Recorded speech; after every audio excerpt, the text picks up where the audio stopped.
ओम जननीं शारदां देवीं रामकृष्ण जगद्गुरुं पादपद्मे तयो श्रित्वा প্রণমামি মুহুর্মুহু। নমস্কার। শ্রী শ্রী মায়ের কথা গ্রন্থ পাঠে আপনাদের স্বাগত জানাই। ধারাবাহিক পাঠে আজ ৩৭তম পর্ব। আমরা শ্রীযুক্ত শ্রীশচন্দ্র ঘটক মহাশয়ের স্মৃতিকথা পাঠে ছিলাম। পৃষ্ঠা সংখ্যা ৮৩। ১৯১৫ খ্রিস্টাব্দ ডিসেম্বর মাসে সপরিবারে মাকে দর্শন করিতে উদ্বোধনে গিয়াছি। পরিবারের হাতে কিছু মিষ্টি ছিল। শ্রীযুক্তা গোলাপ মা উহা অন্যদিন ঠাকুরকে দিবেন ভাবিয়া উঠাইয়া রাখিতেছিলেন।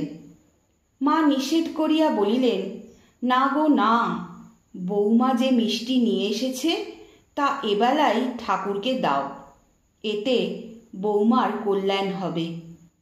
পরদিন প্রত্যুষে পরিবার মায়ের নিকট গিয়াছিল এবং সন্ধ্যার সময় বাসায় ফিরিয়া আমাকে বলিল, আজ মা আমাকে কত কৃপা করেছেন, জীবনে চিরকাল তা আনন্দ দেবে। বেলা ৯টা-১০টার সময় মা ৩ পয়সার মুড়ি ও কড়াই ভাজা আনিয়ে আঁচলে নিয়ে মাটিতে বসে ২-৪টি করে নিজে মুখে দিচ্ছিলেন এবং এক মুঠো করে আমাকে দিচ্ছিলেন। বৌমা, খাও। জীবনে অনেক ভালো জিনিস খেয়েছি, কিন্তু আজকের ওই মুড়ি খাওয়ার আনন্দের তুলনা মেলে না। দুপুরে আমাকে পায়ে হাত বুলিয়ে দিতে বললেন এবং তাঁর বিছানাপত্র ঝেড়ে রোদে দিতে বললেন। এই সব ছোটো খাটো সেবা গ্রহণ করে আমাকে কৃতার্থ করেছেন। আজ আমার সঙ্গে এই কথাবার্তাও হয়েছে। আমি বলেছিলাম, মা, ঠাকুরকে অন্নভোগ দেব? মা, হ্যাঁ, ঠাকুরকে অন্নভোগ দেবে, তিনি শুক্তো খেতে ভালোবাসেন। আমি, ঠাকুরকে মাছ ভোগ দেব কি? মা, হ্যাঁ, তাঁকে মাছ দেবে, ঠাকুরের মন্ত্র উচ্চারণ করে তাঁকে নিবেদন করবে। মা জিজ্ঞাসা করলেন, ছেলে মাছ খায় কি? আমি, হ্যাঁ খান। মা, খাবে বই কি, খুব খাবে। কথায় কথায় আমি বলেছিলাম, মা, এই যুদ্ধে দেশব্যাপী হাহাকার, লোকের কত কষ্ট, অন্ন বস্ত্র দুর্মূল্য। মা, এতেও তো লোকের চৈতন্য হয় না। আমি, মা, এই যুদ্ধে কি আমাদের ভালো হবে? মা, ঠাকুর যখনই আসেন তখনই এরূপ হয়ে থাকে, আরও কত কি হবে। ওই দিন বৈকালে আমি যখন মাকে প্রণাম করিতে গিয়াছিলাম, মা সেই জন্মাষ্টমীর ছুটিতে রাত্রে অন্ধকারে বৃষ্টিতে জয়রামবাটি যাওয়ার কথা উল্লেখ করিয়া আবার তিরস্কার করিলেন। গোঁ ভরে চলা ভালো নয়। আমি, না, আর যাব না। মা বোধহয় এ কথায় বুঝিলেন আমি আর জয়রামবাটি যাইব না।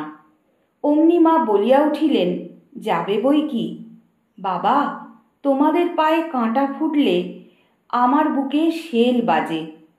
পরিবারের দিকে চাহিয়া বলিলেন, বৌমা, তুমি ওকে দেখো, এইভাবে যেন না চলে। ১৯১৭ খ্রিস্টাব্দ দুর্গাপূজার ছুটিতে উদ্বোধনের বাটিতে আমি ও আরেকটি গুরু ভ্রাতা যতীন শ্রী শ্রী মাকে দর্শন করিতে যাই। আমরা মায়ের জন্য 2খানি বস্ত্র লইয়া গিয়াছিলাম। বস্ত্র 2খানি মায়ের শ্রীচরণ প্রান্তে রাখিয়া প্রণাম করিলাম। আশীর্বাদ করিয়া বলিলেন, বাবা, তোমাদের অবস্থা খারাপ, তোমাদের কাপড় দেওয়া কেন? উভয়ে কিছু মনক্ষুণ্ণ হইয়া বলিয়াছিলাম, মা, তোমার ধনী ছেলেরা তোমাকে দামি কাপড় দেয়, তোমার গরিব ছেলেরা এই মোটা কাপড় নিয়ে এসেছে, তুমি গ্রহণ করে তাদের মনোবাসনা পূর্ণ করো। শুনিয়াই সস্নেহে মা বলিলেন, বাবা, এই আমার গরদ, ক্ষীরদ, নীরদ। ইহা বলিয়া বস্ত্র দুইখানি সযত্নে হাতে পাতিয়া লইলেন। মা দাঁতের বেদনায় তখন খুব কষ্ট পাইতেছিলেন। সেই কথা উল্লেখ করিয়া আমাদের বলিলেন, বাবা, ঠাকুর বলতেন, যার দাঁতের বেদনা হয় নাই সে দাঁতের যন্ত্রণা বুঝতে পারে না। 1917 খ্রিস্টাব্দ। রাঁচিতে ঠাকুরের উৎসবের পূর্বে মাকে পত্র লিখিয়া নিবেদন করিয়াছিলাম যাহাতে উৎসব সুসম্পন্ন হয়। মা তদুত্তরে জানাইয়াছিলেন, তোমাদের পত্র পাইয়া কত আনন্দিত হইয়াছি তাহা চিঠিতে লেখা অসম্ভব। তোমরা শ্রী শ্রী ঠাকুরের সন্তান। তোমাদের এই সকল সৎ কার্যের সহায় তিনি নিজে। তার জন্য তোমাদের ভয় ভাবনা কি? 1919 খ্রিস্টাব্দ। জ্যৈষ্ঠ মাসে জয়রামবাটিতে আমি মাকে জিজ্ঞাসা করিয়াছিলাম, মা, ঠাকুরের নিকট মনে মনে প্রার্থনা করলে তিনি শুনেন কি? আর তোমার নিকট না বলে ঠাকুরের নিকট বললে হয় কি? তদুত্তরে মা উত্তেজিত কণ্ঠে বলিয়াছিলেন, ঠাকুর যদি সত্য হন, শুনেনই শুনেন।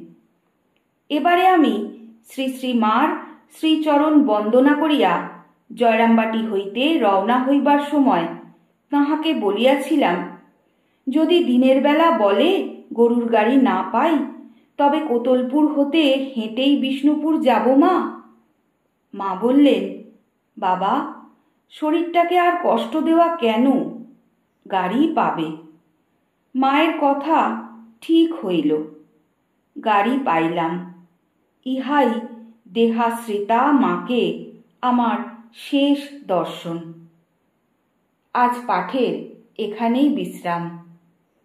ওং যথাগ্নির্দাহিকা শক্তি রামকৃষ্ণে স্থিতা হিয়া সর্ববিদ্যা স্বরূপাং তাং শারদাং প্রণমাম্যহম।